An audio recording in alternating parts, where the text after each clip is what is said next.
Another way of targeting is to target a particular user interest, which is a relatively new option from Google. This lets you target people rather than videos.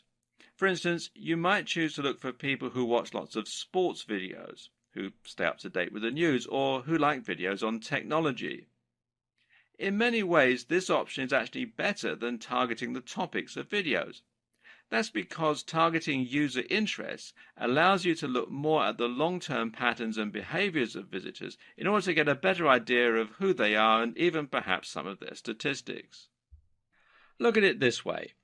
You've probably watched Taylor Swift videos on YouTube at some point in your life, even though you might not be the biggest Taylor Swift fan. If you were shown adverts for the new Britney album at that time, then those ads will have been wasted. It may even have been at a party, in which case no one would have seen the adverts. On the other hand, though, if you were someone who always watches video reviews for smartphones, then even when you watch a Taylor Swift video as a one-off, you might still be shown the advert for a new iPhone. This makes much more sense in the majority of cases, and it means that the ads will often be even more highly targeted. You can even get tricky and try considering how user interests might reflect demographics. For example, if you were a brand selling a car, then you might choose to look for viewers who target travel videos. Why? Because travel videos suggest that the viewer has a bigger disposable income and thus may be more likely to afford a big ticket item like a car. Conversely, you might look for someone who looks at style websites and show them videos on dating. Again, there could be some crossover in the demographics here. Did you know that you can also target a specific YouTube video? If you found content created by another user that you think is absolutely perfectly related to your subject matter, then you could use their video as a springboard to support your brand and your campaign. All you have to do is paste the URL of that video into the placement target field. The only risk here is that a single video will of course have significantly less traffic than multiple different videos spread out across the entire subject matter. Then again though, this all depends on your strategy. If you want to be as targeted as possible and to really convert a very specific niche, then you can find a video that's being watched only by the kind of person who might be interested in buying your products. Google remarketing is another advanced targeting technique which can be used with YouTube. Basically, remarketing means that you're showing adverts to people who have already shown an interest in your content. This works by storing cookies on their computers, which YouTube can later use to identify them, unless they clear their cookies out of the system, of course, and by looking at the user accounts of those users. This is great because it allows you to once again avoid people who have no interest in your content, and the options available here are also quite varied, allowing you to pick very specific people to advertise to. The options here include users who've watched any of your videos before, users who have taken an action such as clicking like or leaving a comment, people who have previously viewed your videos in an in-stream ad, people who have subscribed to your channel.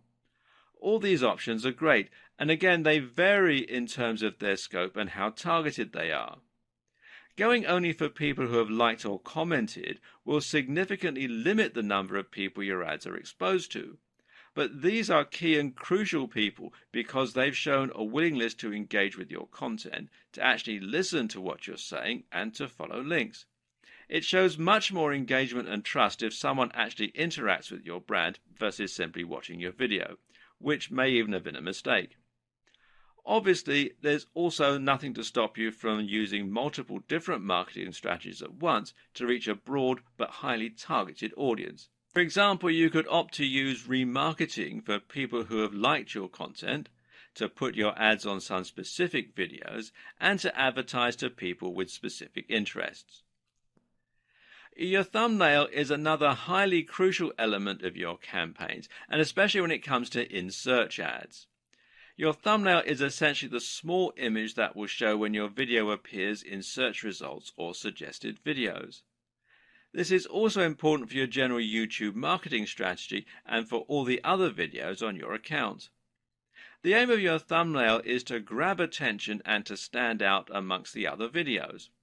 At the same time, though, it should ideally match your other videos so that you have a consistent feel across your whole channel.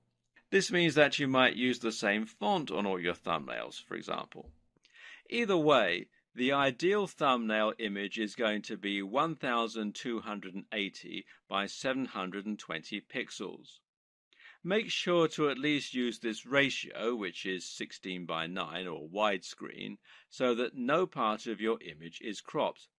And it should be designed to be as eye-catching and as clickable as possible. Of course, some things we find more eye-catching and more clickable than others. For example, people catch our eye easily, and especially if they look happy, successful, or attractive. If your channel relates to fitness or bodybuilding, then a thumbnail featuring a guy in amazing shape might be appropriate, and the more outlandish the physique, the more this will stand out.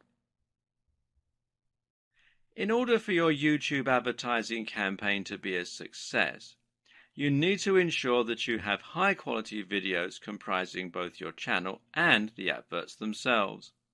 No matter how clever you are with your advanced organization, your bidding strategy, or your targeting, your videos need to be high quality if you're going to get people to actually watch them and maybe buy your products. This is the part that can end up scaring off a lot of potential marketers. But as we'll see, it's perfectly possible to create great videos without needing the help of Steven Spielberg. In fact, if you're concerned about creating videos that feature you in front of the camera, you can actually still be successful without having to even own a camera, but we'll get to that option in a bit. Most people are going to want to create their own YouTube videos, and this is going to mean going in front of the camera. So how do you go about this? The first step, of course, is to invest in a decent camera if you can. Thankfully, most cameras these days will record in at least 1080 pixels, and you shouldn't have to spend too much to get a camera that does this. Some other features worth going into include wide-angle lenses, which will enable you to include more inside the image, and the option to add an external microphone for better audio. This latter feature is particularly important if your room has poor acoustics and your videos otherwise come out echoing or quiet. Note as well that a lot of displays these days are actually higher than 1080 pixels, and this is only going to be a trend that continues. If you want to future-proof your tech and your videos themselves, then it might be worth investing in a 2K or even a 4K camera. Now you're looking at spending a fair amount of money though, which is why a good strategy for many marketers is actually to use a camera phone. Believe it or not, many camera phones actually rival dedicated camcorders these days. The excellent camera on the Galaxy S6 and Note 5 phones, for instance, are actually capable of recording 4K, and they have excellent video stabilization and other features. Seeing as you also get a phone when you buy one of these cameras, and you can get it on a monthly contract with no upfront expense, this is a great way to save money and to manage your cash flow as a solo entrepreneur. That's your hardware sorted out, but from there you also need to get some good software. In this case, that means a video editing suite such as Adobe Premiere or Sony Vegas. And there are various permutations of both of these software packages, ranging from top-end professional video editing suites right down to more consumer-orientated software packages. But none of them are particularly cheap, which is why some people would choose to use the free Windows Movie Maker instead. Now, I'll be honest with you, Movie Maker is very simplistic. It doesn't really do very much. And so it's going to be worth the added investment of getting one of these other two packages. They do offer a 30-day free trial, both on Adobe Premiere. You can see there's a free trial here at the time that I'm making this video. Some of the Sony Vegas packages also offer a free trial as well. So you get a month to use it before you have to pay, although with both of them, some of the features are turned off so that you can't actually use them until you've got the full version. Now, another free package that is quite advanced is DaVinci Resolve, and it is a professional high-end video editing package, and you do need a top-of-the-range computer to run it on. And it can be a bit difficult to get your head around if you're not an editor, but it is actually a very good piece of software and worth thinking about if you don't want to spend the money on something like Sony Vegas or Adobe Premiere. Now, regardless of which package you decide to go for, good editing software will let you add things like attractive transitions, video overlays, video effects, and a whole lot more. And there are a few things that you can use here to really improve the look and feel of your videos. When editing your videos, the key is to record yourself speaking for longer takes, but then to cut rapidly. Give yourself lots of footage to work with, but then don't linger on shots. You want to keep up a constant momentum. Add your logo to the video to make it look more professional and to give it a more professional feel, and cut shots of you speaking with other footage that has your voice narrating it.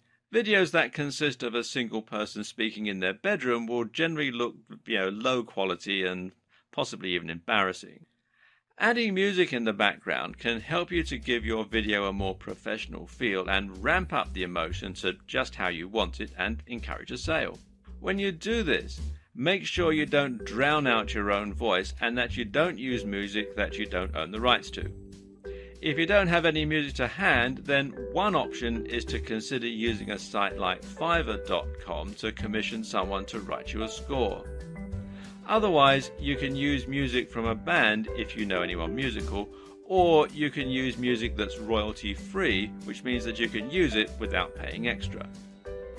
Either way, making sure that your music isn't copyrighted will help you to avoid getting into trouble.